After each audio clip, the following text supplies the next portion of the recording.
The studio lights burn hot. Cameras zoom in on Pam Bondi's face, every flicker of tension magnified for millions watching live. The topic? Trump's alleged corruption and the government's silence around it. Bondi grips the microphone like it's her last defense. These accusations are exaggerated, she snaps, her voice quivering just slightly. Across from her, Denzel Washington sits calm but sharp-eyed, his presence cutting through the noise. He leans forward, his tone cool yet dangerous. Exaggerated, he repeats. Or are you just afraid of what the truth might cost you? The audience stirs, some gasping, others whispering. Bondi forces a tight smile, but her hand trembles. Denzel continues, each word landing like a hammer. America was built on justice, not on protecting the powerful. But that's what you're doing, isn't it? You're defending corruption because it benefits your side. Bondi's composure starts to crack. She fires back, her voice shaking with anger. You're an actor, not a politician. You don't understand the system. Denzel straightens, his eyes cold. Maybe not, he says, pausing just long enough for the cameras to zoom in. But I understand hypocrisy. And I'm looking right at it. The crowd erupts, some cheering, others booing. The moderator tries to regain control, but it's too late. The tension has shifted.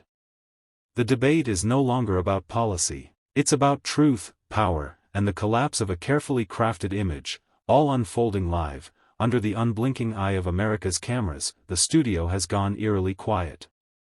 Even the hum of the lights seems louder than the breathless silence between Bondi and Denzel. The moderator hesitates, glancing toward the producers, unsure whether to step in. But Denzel isn't waiting. He shifts his gaze, steady and unblinking. Pam, the people watching tonight don't want rehearsed lines. They want accountability. Bondi exhales sharply, her patience thinning. Accountability? She fires back. You think you're the moral authority here? You live in Hollywood, surrounded by phonies and scandals. The crowd gasps, some clapping, others booing. Denzel doesn't flinch. His expression darkens, controlled fury mixed with quiet disbelief. Hollywood may sell stories, he says evenly, but what Washington sells is far more dangerous, illusions of integrity. And you've made a career out of defending them. Bondi's face flushes red. You have no idea what it's like to fight for your country. Denzel leans forward, his voice lowering to a near whisper, the kind that cuts deeper than shouting. Fighting for your country doesn't mean silencing the truth. It means facing it, no matter who it offends.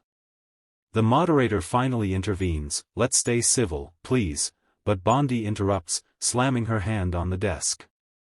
He's twisting my words. Denzel doesn't move. He just looks straight into the camera, bypassing her entirely. No, I'm exposing what's been hidden, and deep down, you know it.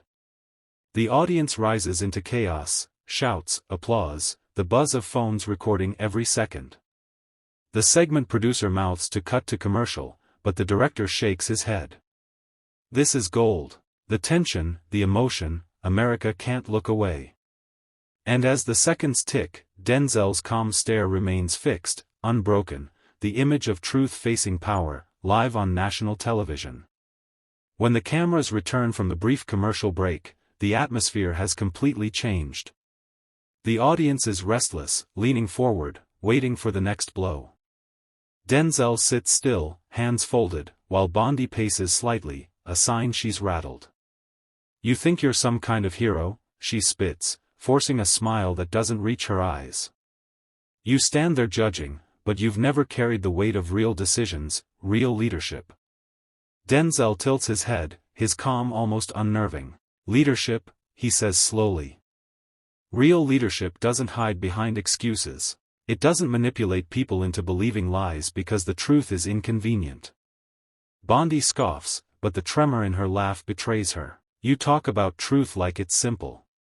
Like the world's black and white. Denzel's voice lowers, quiet, deliberate. It's not black and white, Pam. But corruption doesn't come in shades of gray either. The line hits hard. The crowd reacts instantly, gasps, murmurs, a few scattered claps. Bondi clenches her jaw. You don't know what you're talking about. Denzel leans forward, eyes locked on hers. I know enough to see when someone's defending the indefensible. You want to talk about patriotism? Patriotism isn't protecting the powerful. It's protecting the powerless, the people who trusted leaders like you to be honest. Her composure slips. You're twisting everything. No, Denzel says firmly. I'm untwisting the truth you've been trying to strangle. The audience explodes. The moderator tries to restore order again, but it's no use. Bondi's mask of confidence has cracked, and Denzel knows it. For the first time, she looks away from him, not out of anger, but out of fear that he's right. The air feels heavy now, the kind of silence that follows lightning before thunder strikes again. Bondi's breathing quickens, her rehearsed confidence unraveling under Denzel's steady calm. The studio audience feels it too. Everyone senses this is no longer a debate, it's an awakening. Bondi raises her voice, desperate to regain control. You're trying to humiliate me on live television. You think shouting truth makes you righteous? Denzel doesn't raise his voice. He doesn't need to. His tone is sharp, controlled, surgical. I don't need to humiliate you, Pam. The facts do that on their own. Gasps ripple through the crowd. The moderator's earpiece crackles, the control room is panicking, debating whether to cut the feed. But the director shakes his head. The nation is watching, and this is no ordinary exchange. Bondi steps closer, her finger trembling as she points at Denzel. You're part of the same elite machine you're accusing me of defending. Denzel's eyes flash. The difference is, I don't lie to myself about it. That line stops her cold. The audience roars, half cheering, half booing. Denzel waits for the noise to die down, then leans in just slightly, his voice like steel wrapped in calm. You defend corruption and call it loyalty. You twist justice and call it politics. You betray the people who believed in you, and then act like you're the victim. Bondi's lips part, but no sound comes out. The camera zooms in, her polished image, the perfect political defender, is cracking live on air. Denzel sits back, his final words quiet but lethal. America's not angry because we argue. America's angry because we've forgotten what truth sounds like. The crowd stands. Some applaud. Some stare in stunned silence. And as the studio lights flicker across Bondi's pale face, one thing becomes clear: she's not just losing an argument, she's losing control of the narrative. The moment the broadcast cuts to its next segment, chaos erupts behind the scenes. Producers rush across the floor, camera operators whisper, and Bondi's team swarms around her like bodyguards protecting a broken statue. She's visibly shaken, her perfect posture falters, the fire in her eyes replaced by something more human, fear. Meanwhile, Denzel stands apart, calm, hands clasped in front of him. One of the producers whispers, "We've never seen anything like that." Twitter's exploding, half the country's calling it a reckoning. Denzel just exhales, his face unreadable. It's not about going viral, he says quietly. It's about finally being heard. Bondi storms past him, muttering to her aide, "He ambushed me." This was supposed to be about policy, not, whatever that was. But her words lack conviction. Deep down, she knows what happened wasn't sabotage, it was exposure. The control room buzzes with breaking news alerts. Bondi-Denzel clash shocks nation. Truth or trap? Hollywood vs. Washington. Clips of Denzel's final line, "America's angry because we've forgotten what truth sounds like," play on loop across networks. Denzel walks toward the studio exit. A young intern hesitates, then asks, "Sir, do you think she'll recover from this?" He pauses at the door, glancing back at the flashing monitors replaying the confrontation. "Recovery isn't the same as redemption," he says simply, then disappears into the hallway. Back inside, Bondi watches the replay, her own face frozen on screen, cornered by truth. The applause, the gasps, the tremor in her voice, all of it is now public record. Outside, reporters are already gathering.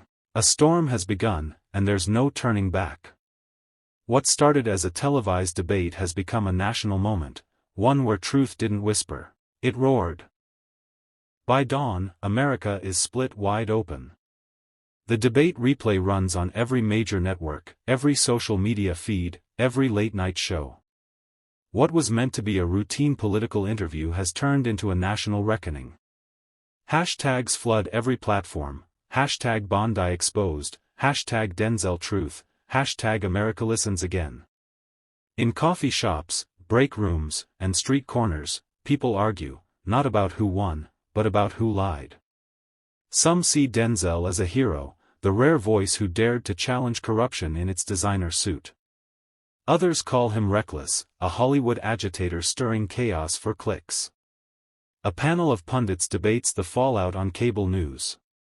One analyst mutters, "This wasn't a conversation, it was a collision between conscience and control." Another scoffs, "He's an actor, not an authority."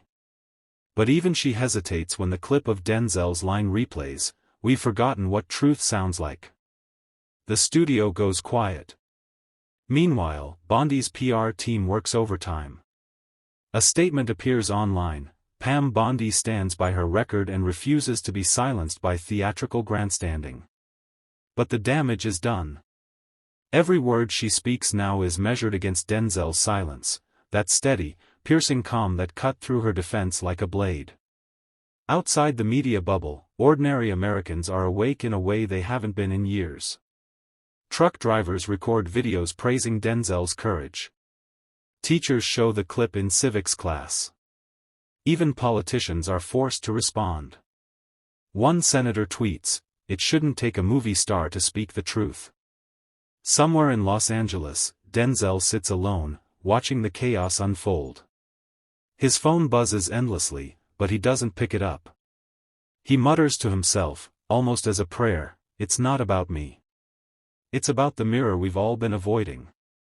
And across the nation, that mirror is now impossible to ignore.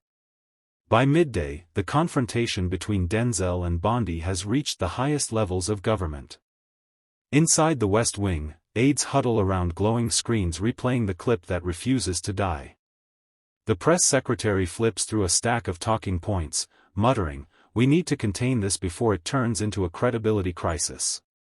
Reporters are shouting questions outside the briefing room. Does the administration stand by Pam Bondi's statements? Is Denzel Washington right about political corruption? But no one gives a straight answer. Every response sounds like a performance rehearsed too many times. In the Oval Office, the president watches silently, arms folded, face unreadable. "He's good," he says finally, nodding toward Denzel's image on screen. "Too good." An aide hesitates. "Sir, do you want us to issue a response?" The president smirks. "No. Let them fight in the noise. Truth doesn't need a spokesperson." Meanwhile, Bondi sits in her office with the blinds drawn. Her phone keeps vibrating, former allies, donors, media contacts, but she ignores every call. On her desk, a headline glows. "Denzel Washington, America's moral voice?" She scoffs, then laughs bitterly. "They'll turn on him, too," she whispers. "They always do." Outside the political sphere, something bigger brews. News anchors debate whether this moment marks a cultural shift, a breaking point where people stop believing in rehearsed power. A young journalist on a live feed says it best, "This isn't about right or left anymore. It's about truth versus performance, and America's tuning in." In Los Angeles, Denzel receives a text from an unknown number, "You've made enemies in places you can't see. Be careful who claps the loudest." He stares at the message, then at his reflection in the dark TV screen. "They're not clapping for me," he says softly. "They're clapping because someone finally said it out loud." The echo of that truth reverberates from Hollywood to Washington, and neither city will ever sound the same again. By the next morning, the counterattack begins. Political operatives, media consultants, and lobbyists move like a single machine, a system built for one purpose: control the narrative. Every network receives the same directive: discredit the messenger before the message sticks. Suddenly, old clips of Denzel are pulled from archives, twisted, and edited out of context. Anonymous accounts flood social media calling him unstable, arrogant, anti-American. Morning talk shows invite carefully selected guests to analyze his outburst. One pundit smirks, he's an actor playing a hero again, this time without a script. But it doesn't work. The more they try to silence him, the louder the public becomes.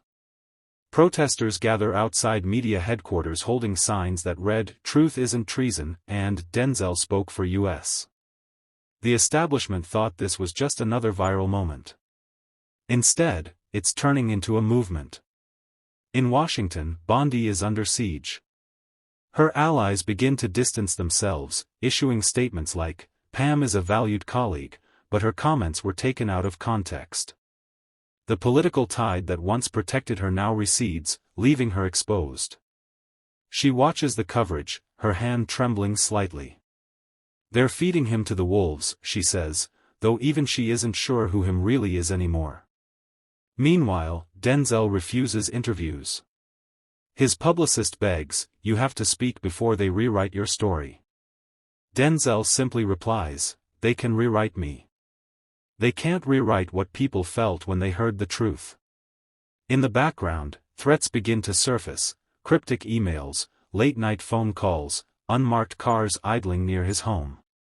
But instead of backing down, Denzel records a single message for his fans.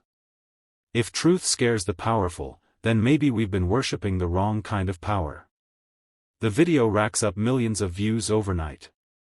For every lie spun, a new light turns on, and the darkness starts to run out of room. The pressure builds until the air itself feels weaponized. Every headline, every tweet, every breaking news banner is designed to corner Denzel. Cable panels dissect his every word, turning sincerity into scandal. "He's gone too far," one commentator insists. "You don't challenge the machine and expect mercy." Anonymous leaks start appearing, fabricated stories claiming Denzel took bribes, abused power, joined radical causes. The smear campaign is relentless. It's not about truth anymore, it's about exhaustion. They don't need to prove him wrong, they just need to make the people stop listening. One night, his longtime friend and former co-star shows up at his doorstep. "You've done enough," the friend says quietly. "They're not fighting fair." Denzel looks out over the Los Angeles skyline, city lights flickering like static. "That's the thing," he replies. "Truth never had a fair fight." Meanwhile, inside Washington, a private meeting takes place. An aide reports nervously, public opinions shifting faster than expected. The longer he stays silent, the more powerful his image becomes. A senator sighs. "Then make him talk, one way or another." A week later, an exclusive report drops, Denzel Washington under investigation for misconduct. It's vague, baseless, and perfectly timed. Overnight, the narrative flips. The same people who called him a hero now question his motives. But even as his reputation burns, something else ignites: solidarity. Fans, journalists, even former critics begin digging into the leaks, tracing them back to political operatives. The public starts to see the strings. Denzel releases a short video, unedited, unscripted. He sits in silence for 10 seconds before speaking. They think the truth has a breaking point. It doesn't. People do. But when we break, that's when light gets in. The clip explodes across the internet, raw, defiant, unforgettable. The establishment wanted him quiet. Instead, they made him undeniable. The night is electric, tension humming like a live wire through the studio lights. Every major network has gone live. The stage is set for the special broadcast, America in Crisis. At center stage sits Denzel Washington, calm but unflinching, across from the nation's most powerful political figures, including Trump himself. Cameras roll. The host's voice shakes slightly as she introduces the segment. Tonight, the conversation America can't ignore. Trump leans forward first, smirking. You're an actor, Denzel. You read lines. I make history. Denzel's eyes narrow, steady, precise. You don't make history, Mr. President. You manipulate it. The crowd murmurs, the host freezes. This isn't a debate, it's an unmasking. Pam Bondi, seated off to the side, interjects. You twist words to sound noble. You're feeding division. Denzel turns toward her, voice cutting like glass. Division didn't start with truth. It started with lies people were too afraid to confront. The studio erupts. Gasps, whispers, flashes from 1,000 cameras. On social media, hashtags explode, hashtag reckoning live, hashtag truth wins, hashtag Denzel speaks for us. Trump slams the table. You think you're the moral authority? Denzel doesn't flinch. No. I'm just the one who stopped pretending silence was strength. For a moment, there's silence. Then applause, hesitant at first, then thunderous. It's not about politics anymore, it's about courage. Across the country, millions watch in stunned silence. Some cry. Some cheer. But everyone feels it, the shift, the awakening, the collective realization that power only exists when people believe it's real. As the cameras fade to black, Denzel's voice lingers like an echo through history. You can bury the truth under 1,000 lies, but it always digs its way out, and when it does, it doesn't knock. The broadcast ends, but the movement doesn't. The reckoning has begun, not just for Washington, but for every voice that's ever been silenced. Truth doesn't need permission. Lies built this empire, but tonight, we tore down the walls. Remember this moment, because silence ends where truth begins.